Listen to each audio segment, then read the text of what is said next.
Australia में series हार के साथ ही भारतीय टीम WTC के फाइनल के रेस से भी बाहर हो गई। और इस बात को एक्सेप्ट करना कि भारतीय टीम WTC का फाइनल नहीं खेलेगी किसी भी भारतीय फैंस के लिए आसान नहीं होने वाला है, क्योंकि इस पूरे WTC के साइकिल में भारतीय टीम का दबदबा रहा था और किसी को भी उम्मीद नहीं थी कि भारतीय टीम WTC का फाइनल ही नहीं खेलेगी। मतलब सबको एक लग रहा था कि एक टीम तो भारत होने वाली है, अब डिसाइड ये करना है कि दूसरी टीम कौन सी होगी। किंतु क्रिकेट अनिश्चितताओं का खेल है, ये बात एक बार फिर साबित हुआ। एक वक्त भारतीय टीम को 8 में से मात्र 3 टेस्ट मैच जीतने थे और 8 टेस्ट मैच में 3 उसे अपने घर में न्यूजीलैंड के सामने खेलने थे। तो ऐसे में सभी को उम्मीद थी कि भारतीय टीम ना 3-0 तो 2-0 या 2-1 से तो न्यूजीलैंड को हराएगी। उसके बाद ऑस्ट्रेलिया में 5 टेस्ट मैचों में 1 से 2 मैच आराम से जीत जाएगी। किंतु 100 में से 90% फैंस को लग रहा था कि भारतीय टीम न्यूजीलैंड को 3-0 से सफाया करके ऑस्ट्रेलिया दौरा करने से पहले ही WTC के फाइनल में अपना नाम लिखवा लेगी। मगर समय का चक्र ऐसा घूमा कि भारतीय टीम न्यूजीलैंड से अपने घर में ही व्हाइट आउट हो गई। उसके बाद ऑस्ट्रेलिया में भी वो अपने उम्मीद के मुताबिक प्रदर्शन नहीं कर पाई, जिसका परिणाम यह हुआ कि 10 साल बाद भारतीय टीम के हाथ से बॉर्डर गावस्कर ट्रॉफी ऑस्ट्रेलिया के पास गई और इसी के साथ भारत WTC के फाइनल में क्वालिफाई करने से भी चूक गया। मगर अब भारतीय टीम की चिंताएं यही नहीं समाप्त होने वाली। अब भारतीय टीम मैनेजमेंट और कोचिंग स्टाफ के सामने एक सबसे बड़ा सवाल यह है कि अब अगले WTC यानी 2027 में जो होना है उसके हिसाब से किस तरीके से टीम को बनाया जाए, किन खिलाड़ियों को अंदर लाया जाए और किन्हें बाहर किया जाए। क्योंकि जिस तरीके से भारतीय टीम ऑस्ट्रेलिया में हारी है उससे तो यह साफ है कि ना भारतीय टीम का बैटिंग उस तरह से चल पाया, ना भारतीय टीम की गेंदबाजी उस तरीके की थी। जी हाँ, अभी तक जब भी भारतीय टीम विदेशी दौरों पे जाती थी, खासकर सेना कंट्री में जहां तेज गेंदबाजों को मदद मिलती है, तो वहां पर भारतीय गेंदबाजों का दबदबा होता था। भले ही उनके बल्लेबाज जल्दी आउट हो जाते थे, किंतु भारतीय गेंदबाज उस कमी को पूरा कर देते थे। मगर इस बार ऑस्ट्रेलियाई दौरे पर जब भारतीय टीम गई तो वहां पर सिर्फ जसप्रीत बुमराह ही एक शानदार गेंदबाज दिख रहे थे। बाकी हर गेंदबाज आता था, बॉलिंग करता था, रन लीक करता था, जसप्रीत बुमराह के ऊपर से दबाव बना देता था और फिर हट जाता था। एक अकेला जसप्रीत बुमराह करता ही क्या।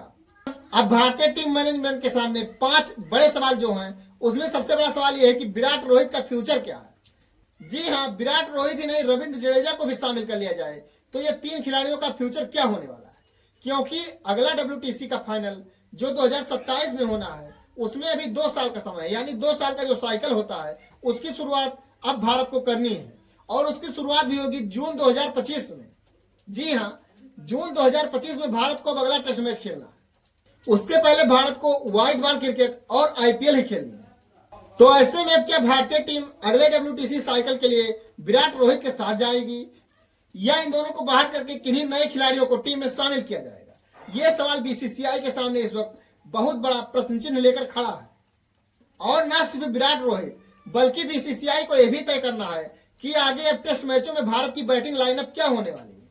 जी हाँ, माना ऑस्ट्रेलिया में विराट और रोहित फ्लॉप रहे, मगर और भी कोई बल्लेबाज उस तरीके का प्रदर्शन नहीं कर पाया। ऐसा लगा कि आज सिर्फ 2 बल्लेबाज के सहारे ऑस्ट्रेलियाई दौरे पे गए थे और जब वो 2 फ्लॉप हो गए तो आपके पास बल्लेबाजी करने वाला कोई नहीं था। क्योंकि इस बार इंडियन बैटिंग लाइनअप पिछले 2 दौरों के मुकाबले काफी कमजोर दिखाई दी। तो BCCI के सामने अब ये भी एक बहुत बड़ा सवाल है कि आगे टेस्ट मैचों में भारतीय टीम का बैटिंग लाइनअप क्या होने वाला है। इसके बाद BCCI के सामने एक सवाल ये भी है कि अगर वो विराट रोहित को बाहर करते हैं तो उनकी जगह पर किन खिलाड़ी को ला सकते हैं। जी हाँ, अगर आप विराट और रोहित जैसे बड़े खिलाड़ी को बाहर कर रहे हैं तो आपके पास उनके लेवल का कोई खिलाड़ी तो चाहिए ही जो टीम में आके इनकी कमी ना खलने दे। तो क्या BCCI के पास इन दोनों का रिप्लेसमेंट है, और अगर है तो वो कौन से खिलाड़ी हैं? ये भी एक बहुत बड़ा सवाल इस वक्त BCCI के सामने खड़ा है। और अगला जो सवाल है वो ये है कि जसप्रीत बुमराह के अलावा भारतीय गेंदबाजी, खासकर तेज गेंदबाजी लाइनअप कौन सी होने वाली है। आप आगे मोहम्मद शमी, मोहम्मद सिराज के साथ बने रहेंगे या फिर आकाशदीप, हर्षित राणा, प्रसिद्ध कृष्णा आदि किसी नए गेंदबाज के साथ जाएंगे जो जसप्रीत बुमराह का साथ दे सके। क्योंकि इस ऑस्ट्रेलिया दौरे पे देखा गया कि जसप्रीत बुमराह का साथ देने वाला कोई भी तेज गेंदबाज नहीं था, फिर चाहे वो मोहम्मद सिराज हो, आकाशदीप हो, प्रसिद्ध कृष्णा हो या हर्षित राणा ही क्यों ना हो, कोई भी जसप्रीत बुमराह का साथ नहीं दे सका। जबकि ऑस्ट्रेलियाई पिचेस तेज गेंदबाजों को मदद करती है। तो जब आप ऑस्ट्रेलिया में उस तरीके की गेंदबाजी नहीं कर पाए तो सब कॉन्टिनेंट यानी एशियाई कंडीशन में आप कैसी गेंदबाजी करेंगे। खासकर टेस्ट मैचों में तो आपको लंबे लंबे स्पेल फेंकने होते हैं और यहाँ पर गर्मी बहुत ज्यादा होती है, तो आपके पास क्या वो क्षमता है जो उस गर्मी को सहन करके लंबे स्पेल फेंक के विकेट निकाल सके। तो अब देखना यह है कि बीसीसीआई किन गेंदबाजों को जसप्रीत बुमराह का साथी बनाती है। और अगला और सबसे बड़ा सवाल यह है कि भारत का स्पिन ऑलराउंडर कौन होने वाला है। जी हाँ, अगर आप सेना कंट्री में जाते हैं तो वहां पर आप किसी काम चलाओ स्पिनर के साथ भी खेल सकते हैं, मगर जब आपको एशियाई कंडीशन में खेलना होगा तो आपको एक प्रॉपर स्पिन ऑलराउंडर की जरूरत पड़ेगी। अभी तक वो काम रविचंद्रन अश्विन बाखूबी करते थे, मगर अब उनके संन्यास के बाद क्या आप जडेजा के साथ जाएंगे, क्योंकि जडेजा का हालिया फॉर्म उस तरीके के नहीं रहा है।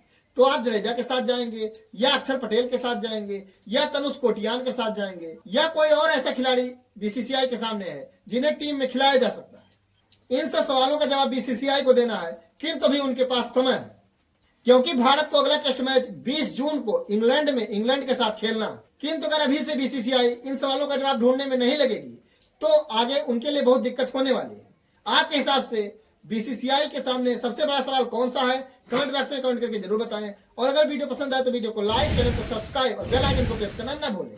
मिलते हैं आपसे जल्द ही, तब तक के लिए जय हिंद।